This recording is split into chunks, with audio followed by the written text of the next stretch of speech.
Hi, tonight we are going to make some chicken pot pie. I'm going to help you with this recipe, and this is certainly an easy recipe that you would be able to keep these ingredients on hand so that you can get your kids involved with you to help make this healthy and family-friendly meal.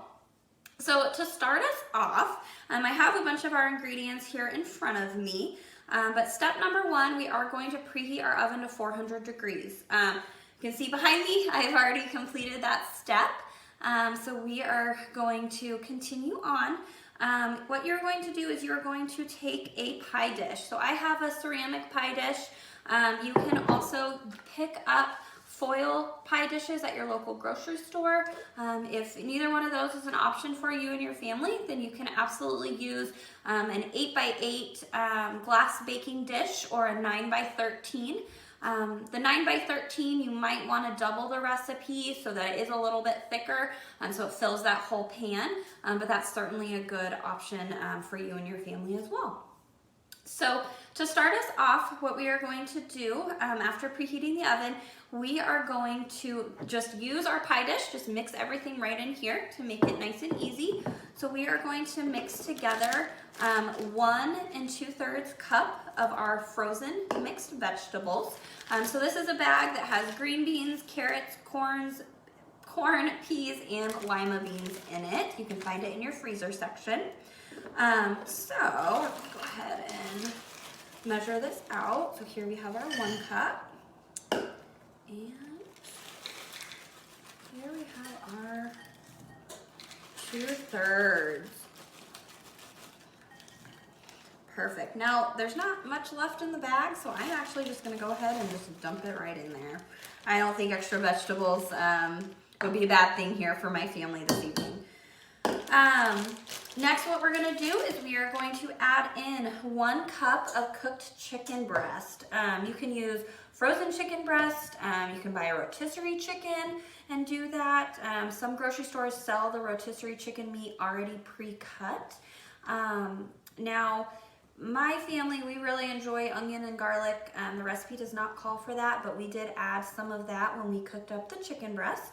So I just did 1 minced garlic clove and then about 1/4 of an onion diced up as we cooked that. So here we have our 1 cup of chicken. I'm just gonna add it right in here to the vegetables. Now, my family, we do enjoy chicken, so I'm gonna add just a little bit more. That's always an option for you as well with your family. If you guys have a bigger family or maybe a family who enjoys eating a lot of protein, you can always increase that. That's not gonna hurt anything for that recipe. And then I'm going to take my can of cream of chicken soup and I am going to just add it in, and I'm going to mix all of this together here. Spatulas do help if you have one to get all of the soup out of the can. You can also use a spoon, whatever is going to be easiest for you. Okay, perfect. So now I'm just going to take that same spatula and mix it all together.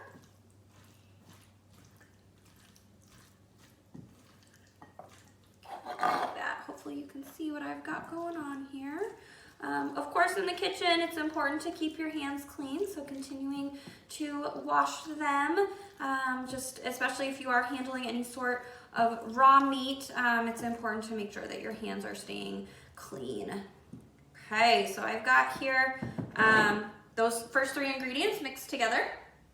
So next what I'm going to do is I am going to mix in a separate bowl here my 1 cup of all-purpose baking mix, So I just picked this up from our local grocery store brand. The good thing is that I barely made a dent in this box by taking the 1 cup out, so I can always keep this in the pantry if we do want to enjoy pancakes or waffles for some morning, or make this again. So once we have that, I am then going to add with it 1 egg. Make sure you crack the egg and try not to get any shell pieces in there as well. Okay. Same thing as handling raw meat, anytime you handle eggs, it is important to keep your hands clean. So I am going to wash my hands real quick.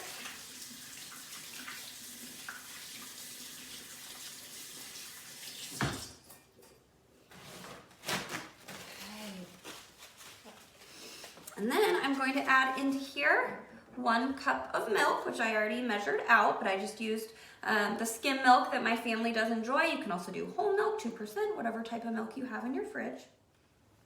So what I have here in the bowl, as I mentioned, is that all-purpose baking mix, my 1 egg and my 1 cup of milk. I'm going to mix that all together here. There will be some lumps in here, and that is just from that baking mix. So try to get some of those larger ones out if you can. A good tip that I like to do is just taking the spoon, pushing that lump to the side and just flattening it. And that should get rid of that big lump for you. So once it is fairly smooth, you will have some smaller lumps in there, and that's okay. So once it is fairly smooth, then what you're going to do is take the mix and you're just gonna pour it right on top of your chicken, your soup, and your vegetable mixture. Just gonna pour it on top, so it's gonna cover the whole thing here. Okay. I'm gonna take my spoon and kind of flatten it out just to make sure it does get over the whole thing. So there we go. So here we have a super easy chicken pot pie. I'm now gonna put it in the oven at 400 degrees for about 30 minutes. It should turn out as golden brown once it is complete. And then you'll know that you are good to go and enjoy it. I like to cut it just like you would a pie or a pizza. You're gonna go ahead and just take the knife and just cut it right across there, so each of you have your own individual slices. It's really good to serve with a salad if you have that, or if not, it already has your protein, your carb, and your vegetables mixed in. So you are good to go to have a healthy meal for your family to enjoy.